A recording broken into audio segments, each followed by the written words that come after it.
Hey everyone, welcome to the show today, My So-Called Fabulous. I'm Tiffany and welcome. You know, this is the kind of show that I love to do. Well, I always love to do shows that share information and give information and try to help people. And that's what I'm doing today. And I brought in someone really special in my life. So I'm going to read this to you. We're talking about hair. Yes, hair, the aging, the confidence, all the things that we won't say out loud. But I'm learning to say out loud because I'm speaking to you. But we all think about it. I'm joined by someone today who truly sees all from behind the chair. My own stylist, my own colorist, Ernesto Calderon. He works with me, my daughter Kennedy, my friends Shane, Sam, Shelby, so many people here in Fort Worth, Texas. So many women in our community and men has had such an honest experience and perspective on what really works and what doesn't work. Actually, he's giving advice right here in the studio today when it comes to hair. Well, he's got some other advice too. Today, we're talking about what actually happens to our hair as we age, because you know I'm embracing that. The biggest mistakes women are having and what trends to pay attention to, which ones to avoid. I always ask him, and how to feel confident at hair at any stage of life. Welcome, Hi, Ernesto. thank you, Tiffany. I'm so Yay! excited to be here. Thanks for asking me to do this. Well, you know, I was getting my Arctic grays. Arctic blonde Oh, hairs. We don't like gray, but Arctic blonde just sounds nicer, right? yes, it does. You know, the first time, I think I've seen you a little over a year now, and things have changed with my hair because you set some guidelines Yes. down, okay? Yes. And I have to, we're gonna hit that. But anyway, how did you get in this field? So I'm in my, I think it's 21st year doing hair, and I had no plans of doing it. I was going to be a nurse, and I was on my way to do that, and then I got distracted and got into education, but more in the like enrollment services, financial aid, admissions sector. And I was working for SMU in their enrollment services division, and I was suddenly laid off from that job. I was 23 and I didn't know what I wanted to do. So I stopped by the store and grabbed a paper because that's what we did back then. We Like looked like in a, the one an ads, actually actual newspaper paper. with Okay. ads in it, with words printed on it. And there was this tiny little ad for a receptionist for an upscale salon in Dallas. So I went straight there and applied and got the job, and it was a lovely salon. And I just watched, and the owner, Sherry Gilderoy, she's still doing hair in Dallas. She's phenomenal, and she is kind of who I molded myself after. And I I think she just caught me staring at her one day and said, "You need to go to school. You need to check it out. You'd be good at it. You know, women like men stylists typically." And so I went and checked out the Paul Mitchell Academy, and it went from there. Wow. Yeah. Hey, sidebar, is Paul Mitchell still a thing? Yes. It is. Yes. Okay. Absolutely. Because that was so hot, and I'm not going to reveal your age, but that was a hot thing to It do. definitely was. The product line was, but then their education team really developed, and yeah, oh yeah, it's still very much a thing. So honestly, you really never thought about it No. growing up in your younger years. Here's the thing, a little personal story. I was afraid that my father and some other people in my family would not be accepting of that kind of career for a man. Okay. I was wrong. Really? My dad is my biggest cheerleader. My whole family. I mean, there's not a single person that didn't support me in this endeavor. And yeah, I don't know what made me think that, but I never, if I did entertain it, it was just for a moment. Well, you know, sometimes we really do, and we things in our head get away with Especially us. as kids and Of young course. adults, but Pleaser. Are you a pleaser? I'm trying not to be as much. Yes. I mean, I can still make people happy without being a people pleaser. When you figure that out, would you teach me when I I'm come see you? learning. I will pass on every tip I come across Yeah, your I way. know. Yes. Okay, let me ask you this. So, in this industry, you go to school, you study, you start working. You are obviously working with a lot of women, Yes. and you're seeing a lot of women in your chair. Correct. How was that? I mean, you were in missions, but hmm how was that transition of a primarily female hmm audience? I don't think it was that difficult. I I gravitated a lot towards female friends growing up and kind of became, a sounding board and a safe place for a lot of my female friends. And I think it just kind of came naturally. Yeah, It really did. And I do have a very good mix of male and female clients. But, at the end of the day, people are just people. Everyone has different needs. they do. Do you find yourself as being a therapist? Look, I therapize mostly. Hair is just kind of a side benefit from Isn't sitting in the that? chair. Yeah. Do you know I'm not charging enough for this, but yes, we I'm could. not. I should add tack on a little bit of a therapy fee, but no, I love it. I I love know it. I you love do. getting to know people. Well, I've said this. You are the sweetest human. I just love being with you. Well, thank you. Okay, so let's go ahead and just knock it out. Let's do it. What changes? Okay, I'm 61. You see my daughter that's 27 Hmm. tomorrow. Happy birthday to Kennedy. Oh, I happy know, birthday. right? So you see us both, quite an age gap. What changes and why and how? Go ahead and just knock it out because I deal with a lot of topics on aging. Yeah. So, I mean, everything changes, right? Everything. From the surface of your skin to the texture of your hair to your priorities to the things you're willing to embrace, whether it be fashion trends or, style over comfort. Everything changes. The biggest thing that I think ladies tend to fight, and men fight it too, but is the Arctic blonde, the losing of pigment of the hair, when hair starts to go gray, white, Arctic blonde, whatever you want to call it. But also the face, gravity does what it does, right? It drags us down. And some of us have the money to spend to reverse that or help with that, and some of us don't. So people oftentimes look to their hair to give them that confidence or give them that sense of beauty or attractiveness or whatever it might be. So sometimes the focus becomes greater on the hair. I can't do anything for your skin. I Mhm. can't do anything for your butt, things that sag. I can help with hair, but I think that's the biggest thing that people fight is figuring out which way to go with that. You probably did great with highlights forever. And then all of a sudden highlights aren't doing it because you start to feel washed out. It's just I think you have to pivot a lot Mhm. more the older Mhm. you get. With my hair, um, I'm not. Every time I sat in the chair, I would get a lot of highlights Hmm. back, let's say 10 years ago, even Hmm. more so probably, but we're not, right? Right. So that was the thing. And when you look at kind of the progression of what stylists did during certain decades, there's usually one service that is much more prominent. For a long time, it was perming.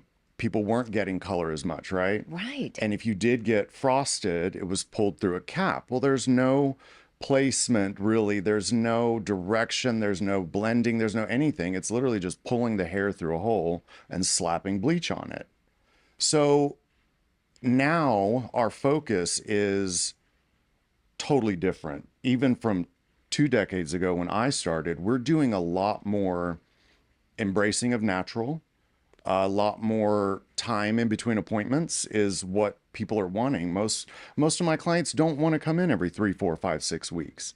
We're doing a lot of services that offer a bit of a softer, more lived-in look. Mhm. So I do have my back-to-back foil highlight clients that will probably never give it up, and God bless them. I love it.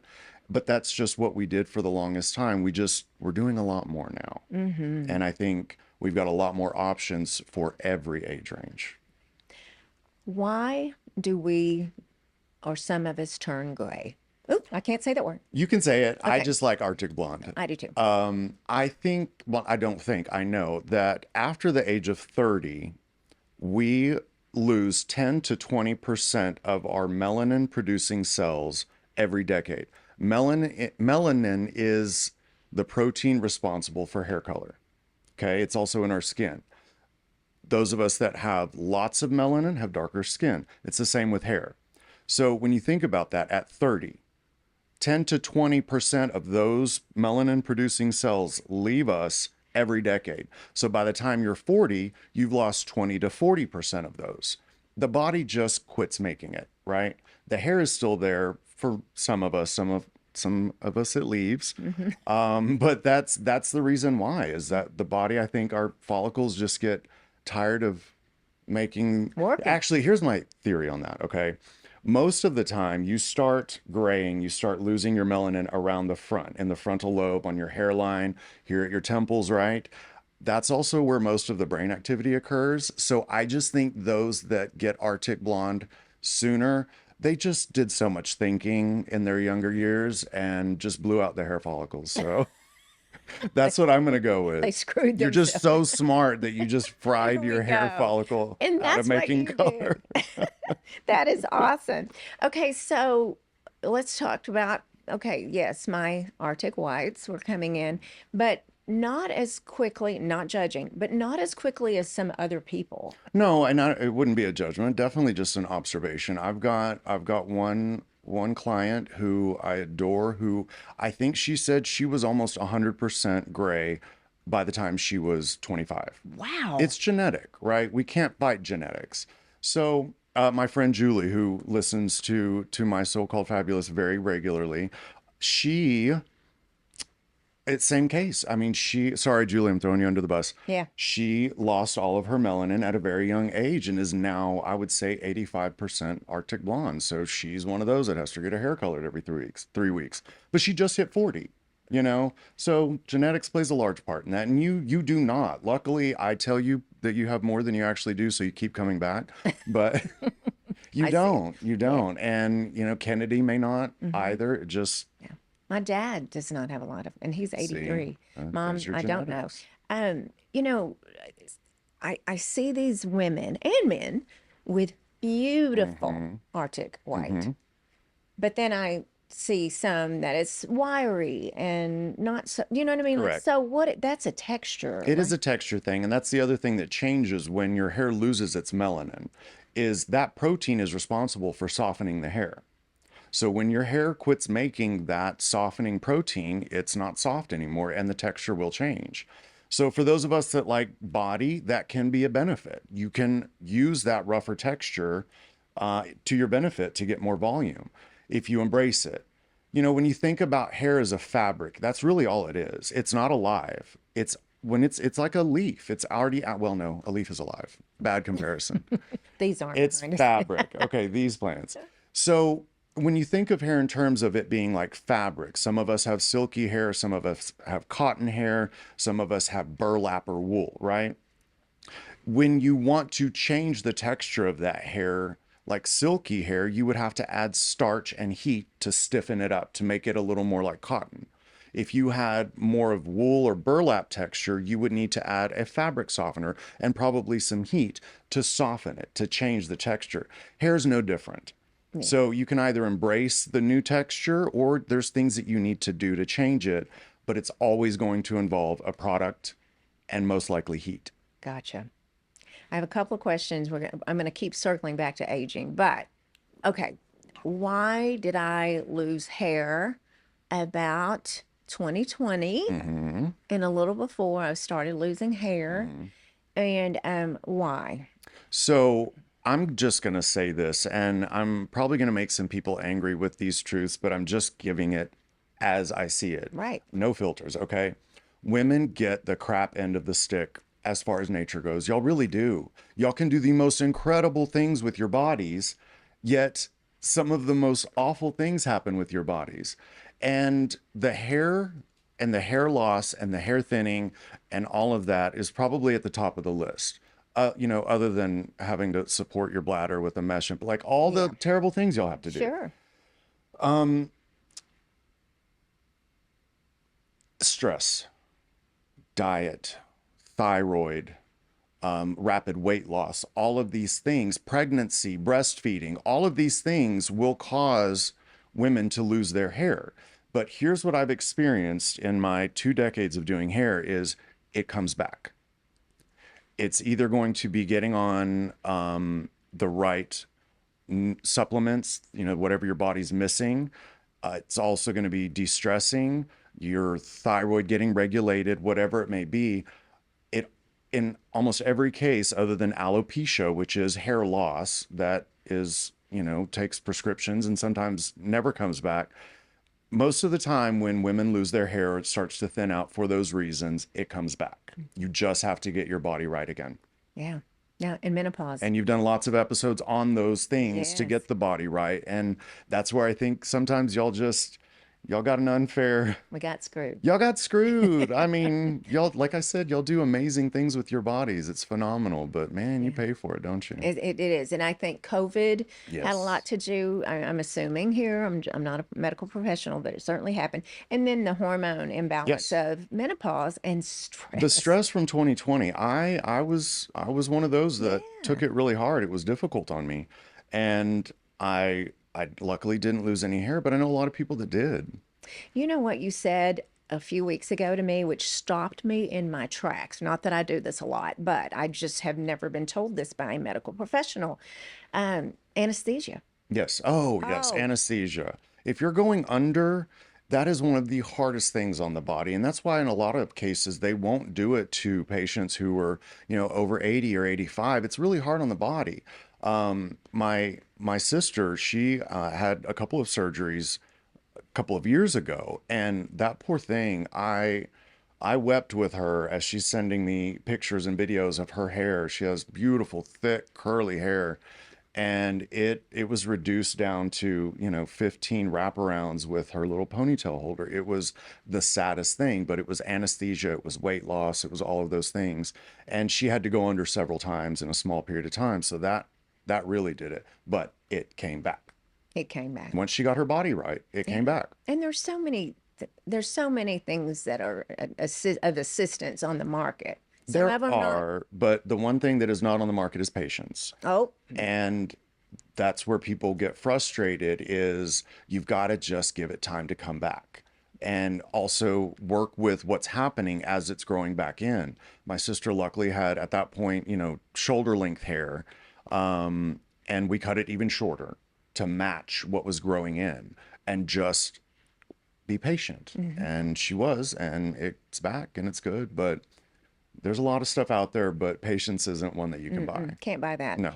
Um, so when I came to you, I felt like my hair was thinning, but you kind of set up a guideline, and I swore to you that I would follow it. And I And you would, have. yeah. And tell me, after about a year and a half now, Mhm. tell me about my hair when I came to see you. When you first started coming to me, I met you before. You sat in my chair, so I of course had already scoped out your hair, but I noticed your fine hair, and I don't consider myself an expert in anything, but I would say I was pretty close in fine hair. And it's because I have fine hair. My mother has fine hair, so I've learned what to do with it. It was important to me. Your hair was fine. I wouldn't say it was that much thinning. The problem was the ends of your hair were not being loved and not being tended to. And that was where most of the thinness that you were experiencing, that's where I felt it, was on the ends. So what I told you was I needed to see you every 8 weeks, even if you did not get color, and that we were going to nip your ends. We were going to prune your ends like a plant, trim the tassels of your fabric, and you did it. And what's happened is your hair now feels thicker, it appears thicker, it's doing really well. But when you think of hair as fabric, it wears down the longer it's in existence, right? This hair down here by your clavicle has been there a long time. The hair up here has not. So just normal wear and tear and brushing and coloring and all the things wears that down to a fine point. And that point breaks like a pencil lead. So you break it off, you get a new pencil lead. That's kind of how you want to keep it so that you stay ahead of the breakage. It doesn't have to be from damage, it's just normal wear and tear, especially with fine hair. Get your hair trimmed, but you need to find somebody who is gentle, who is not going to take off too much and derail what you're working for, and will take their time Right. and love your hair. Yeah, and I appreciate that because what I didn't have was patience and I was giving up. And I did ask you, Ernie, should I go gray? And you said, well, we're not going to call it that. What did you say to me? Well, I still have a mortgage payment to make, so it's not time to do that yet, Tiffany. Please. We're not going to do that right We're now. not going to do that right now. You are not anywhere near Arctic Blonde enough to consider going. I don't even, I mean, you'd have like a couple of tiny little streaks. But I think that what we're doing is working great. And as if you end up with more, we'll pivot and we'll look at that point and see what's working and what's not working. But right now, I think it's working. It's definitely working. And Good. this last time I saw Ernie, I thought, okay, this is another thing. I said, you know what? I think it's getting too long and I'm too old to have long hair like No this. such a thing. And he set me straight because, I can you wear a bikini? I wear a bikini. I mean, and you're kind of put in a corner. Correct. I just want to know by whom. Yeah, Who put you in exactly. that corner? Exactly. And so many people seem to have these ideas Yeah. in their head, but I think some of it is generations prior. Some of it is a little bit of modesty guilt. I don't know exactly what you want to call it, but Catholic I guilt. didn't want to say that. Yes, that religious guilt. We'll go with Yes, religious exactly. guilt. There we go. There we go. Here's my take on that. We are not bound by any rules as far as that goes, especially now. Right now, it's almost like anything goes, but not in a chaotic sort of way, just an embracing sort of way. And when you think about generations before us and what they did with their hair and why that whole should I cut my hair shorter because I'm aging thing is even an idea, styles before, let's say your grandmother, generations before, they were structured, they were set, they went in once a week and had back combing and pins and spray and all that, and it would last all week, right? Well, as they got older, that hair was easier to manage shorter, and that's why they did it. That's not what we do anymore. We don't do hair like we do hair like that. I'm not saying it's still lovely and wonderful. That's not the majority of what we're doing. So if you want your hair 15 feet crystal gale long at 70 years old, you can. You know why? Because we're doing better color, we're doing better cuts, we have better techniques that we're utilizing. You go to the salon more for things, you keep it up. If you feel like your face is being dragged down by the length of your hair, add some face framing layers. You just need movement. And I think when it comes to visuals of what matches your face shape, your style, your maintenance routine, your all of that, that's what's going to work. And if you look in the mirror every day and say, "God, I look good," then it's working. It doesn't matter what age or how long of hair. So let's try to get that out of our heads and look at this with the eyes of today. Right. And social media, I'm in social media, I support it, but sometimes it's comparison is the thief of joy. It is absolutely, but here's what I will say about you and your social media. I'm not on much of social media, but I do see your stuff. And you give more authenticity than I've seen in a long time, and that's what we're craving right now. We want to see relatable. I showed up with the zit on my face and the color on my jeans, and instead of stressing it, this is me. I'm a hairstylist and I break out. Right. So authenticity is what people are wanting to see. So I am seeing less of the filters and less of the this and that, which I think is great, but people are pushing towards more natural, wanting to see the messed up room in people want to see real. And I think that's what you're putting out there. It's Your reel is more polished than mine, just because it is, and that is lovely and it's fabulous, but it's still your reel. And I love that. Your what's the word I'm looking for? You're genuine, your Authenticity. authenticity. There we Thank you. go. Thank you. Thank you. Yes, yes. Well, it just doesn't work for me every single day to look like this. I don't look like this every day. And people appreciate you come on with a zit on your face, or Because it's me, it's the real. it's the chin hair that's getting me these days. It's bizarre. It's just like it was on my grandmother. I'm like, See, what? that's the other thing with women. It's like you start losing hair here, but And then you're growing it what? on your face. Like, Like, what's what wrong in with the that? world is that? Give me a freaking break. Oh my God. Okay, so what are you loving trend wise now? Or I've had a lot of stylists on here talking about trends, and the majority are like, we're not a trend person, but what do you think about trends and what are you loving? As far as trends goes, like I said, I think everything goes right now, but what I'm loving seeing is the embracing the natural with curly hair, natural texture. I'm doing more and more and more natural textured hair. The same with the hair color, going natural Arctic blonde and not coloring so much or at all. I'm loving the the 70s and 80s hair coming back. I grew up in Texas. I love it big. Love the big hair. I love curls. I love shags. We're seeing all of that right now.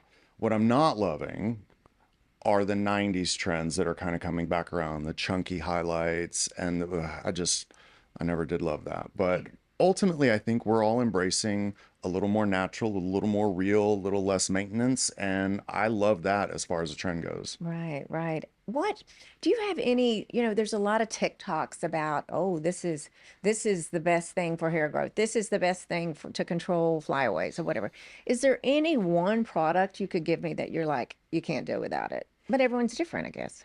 Everyone's different. There's not one. I will say one product for fine-haired people that I have used on you many times. We've talked about. I use it on myself as well as the Wow. It's a carb cocktail. It's a treatment that goes in your hair. You blow dry it in. It is heat activated, but it increases each hair diameter.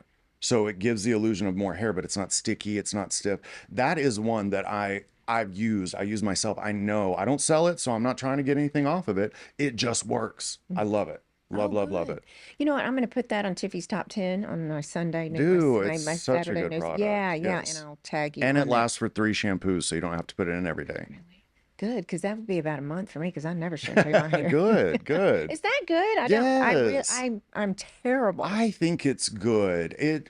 You know, oily hair, it's just skin. It's your scalp, it's your oil glands producing the oil, right? So you treat your scalp like you treat your skin. Some of us tend to be a little bit more oily, but is that because you're washing it too much and drying it out? So it has to produce more oil? I'll tell you, I went through about a 2 week period of not washing my hair where it was disgusting. But it was my skin, my scalp was getting used to it. My oil glands were getting used to not shampooing every day. Your body makes this stuff for your hair. And especially those of you that have color treated hair, those natural oils are the best thing. We're always trying to mimic natural oils with products. So, I'm not saying walking around like a grease pit, but I would, especially those of you that have color treated hair, considering shampooing a little bit less Yeah. because you're just stripping all that hard work out, right? Yeah. By the end of the week, I'm an oil slick for sure. I can't say I'm mad No, about it. no, right. Okay, Texas hair. Talk to us that you're in Texas, Hmm. of course.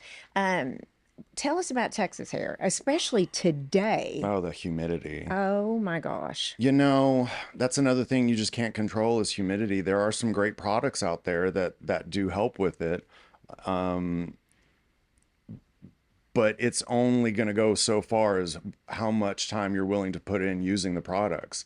One of the questions I get often is, how do I get my hair to look as good, feel as good, and stay as long as it does when you do it? And the first thing I ask is, do you do everything I do to your hair? Do you use all the products I use? I go back to the fact that I'm not selling products here. I'm not. I just want you to have amazing hair. So you ask how all of that is maintained. How do I get this hair to last? How does it last through humidity and everything like that? Is you put the work in. You put the products in, you put the work in. We don't do it just for fluff. Talk about putting the work in. Getting your hair done and maintaining your hair is cost effective, and it's costly. Costly, yeah. And I appreciate because my daughter is she's young in her career, and you have really said, okay, this is a cost, so tell us, because people are like, oh, it costs too much to have my hair done or whatever. Well, I will be here all the time, but tell us about what goes into the cost other than you. Okay. Well, I definitely am on the lower end of cost. I've been told most of my career that I needed to charge more, and I get that, and I see other stylists charging more, and I understand why people think that. But here's the thing is I love being affordable to everybody. I have clients who don't even look at the total and hit the maximum tip percentage and don't even flinch. And then I also have the ones that literally budget me into their monthly budgets. And it all means something to me. Somebody that chooses to come and sit in my chair, it all means something to me.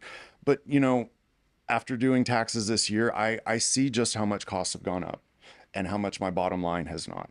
And what I realize is I do this for the people. I love my people. And yes, I make money and it's great and it's wonderful, but my bills are paid. Like, it's fine. So as far as the cost goes, You know, that's important in finding a stylist for sure, is somebody that is going to listen to your budget and try to take that into account, because there's a lot of wiggle room for budget conscious people.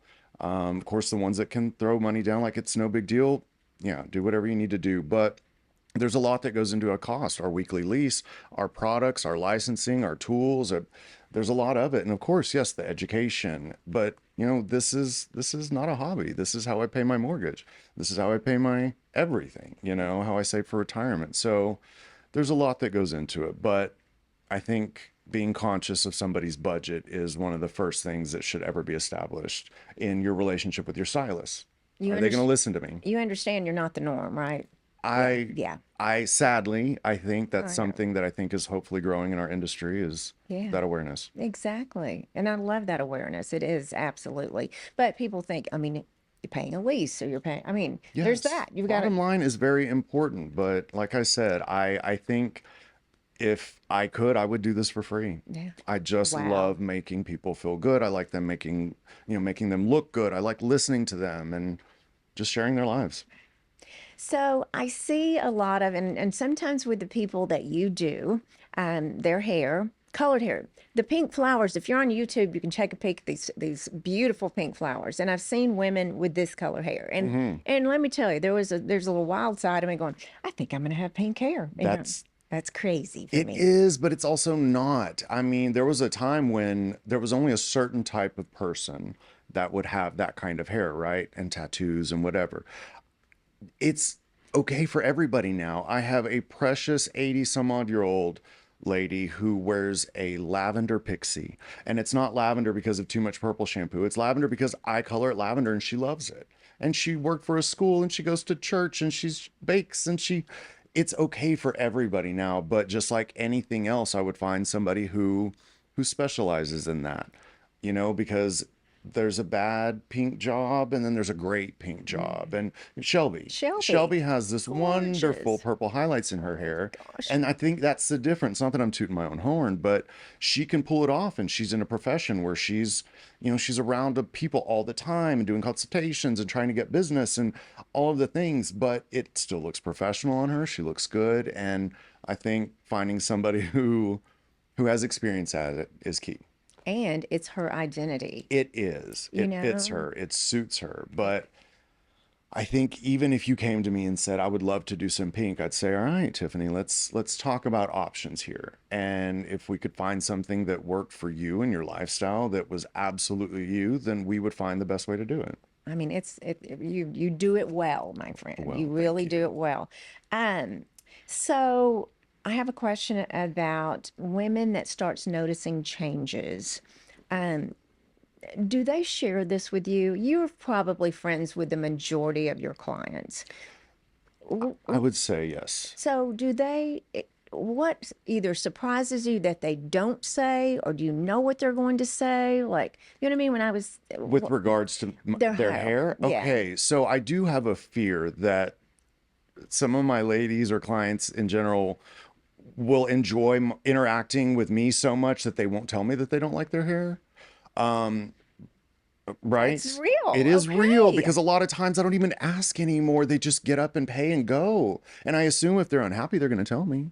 But that's not always the case. So I would say don't be afraid to speak up, whatever it is. We have one job, that is for you to like your hair. Um, I think finding a stylist who is not ego driven is key. Somebody who's going to listen to your budget, somebody that you feel like you can be honest about your routine. If you literally want to get up, take a shower, spray a product in, shake your head and go, tell me that. And I'll work with it in whatever way I can. I don't need you to buy the most expensive products. I'm not trying to sell you on this, or that. I want your hair to be right. So find you somebody who you feel comfortable saying those things. If you're using Pantene Pro V and Suave and you use hot rollers that were your grandmother's, tell me, we can work with that. But I want to know what capacity you're going to care for this hair at home and what I need to do on this end to help you with that. Right. Yeah. Talking about Pantene, Hmm. does shampoo matter? Yes. Okay. And you can spend literally, The price tag doesn't always matter. okay. Okay. All right. So I use professional products at home because they're accessible to me, Mm-hmm. but I also have had herbal essences in my shower, because it was a clarifying shampoo that I needed a clarifying shampoo. I'm not so fixed on price. I think that, again, maybe talk to your stylist. If you're able to find a stylist who isn't just trying to sell you what they have in the salon, even better. I I think any product is accessible to everybody. You don't have to just go into a high-end salon to get high-end products. Amazon has most of them. So that whole game is changing. I think shampoo does matter, but you need to pay attention to sulfates. If you have color or you have keratin treatment, you need to pay attention to, is it color safe? Is it whatever? Is it leaving a buildup? So it does matter, but I'd say even expensive shampoo and conditioners at Neiman's can be wrong for the wrong Oh person, you yeah. know? So this is a whole different podcast, but I am going to hit on it because someone will ask toxins.